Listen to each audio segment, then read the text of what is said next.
Big boss मराठीचा 5वा season चांगलाच चर्चेत आला आहे। बिग बॉसच्या घरात पहिल्याच आठवड्यात निक्की तांबोळीने वर्षा उसगावकर यांना धारेवर धरलं होतं, तर मराठी माणसाबद्दल निक्कीचं वादग्रस्त वक्तव्य जोरदार चर्चेत राहिलं। नुकताच पार पडलेल्या भाऊच्या धक्क्यावर रितेश देशमुख याने निक्कीची चांगलीच कानउघडणी केलेली पाहायला मिळाली। तिच्या सर्व चुका मुद्देसूद लक्षात आणून देत तिला मराठी लोकांची माफी मागायला लावली। दरम्यान घरातील इतर सदस्यांवरही रितेशने चांगलीच खरळपट्टी काढली।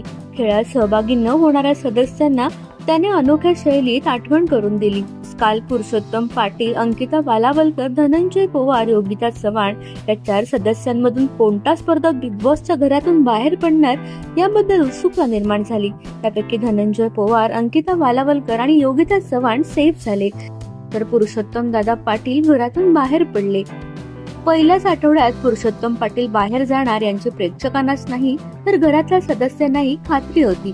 धनंजय पवार आणि पुरुषोत्तम पाटील हे दोघेही अंतिम निर्णयासाठी वाट पाहत असताना धनंजय पवार सेफ असल्याचं जाहीर झालं आणि त्यामुळे पुरुषोत्तम दादा पाटील यांना पहिल्याच आठवड्यात घराबाहेर पडावं लागलं।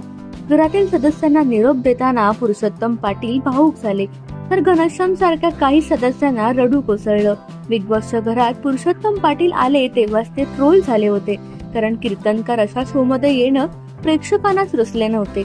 या अगोदर शिवलीला पाटील यांनाही प्रेक्षकांनी ट्रोल केलं होतं, त्यामुळे कीर्तनकार पुरुषोत्तम पाटील हेही लवकर घराबाहेर जातील असा विश्वास प्रेक्षकांना होता। तर तुम्हाला याविषयी काय वाटतं आम्हाला कमेंट मध्ये सांगा, आणि तुम्हाला आमचा व्हिडिओ आवडला असल्यास लाईक, शेअर आणि सबस्क्राईब करायला विसरू नका।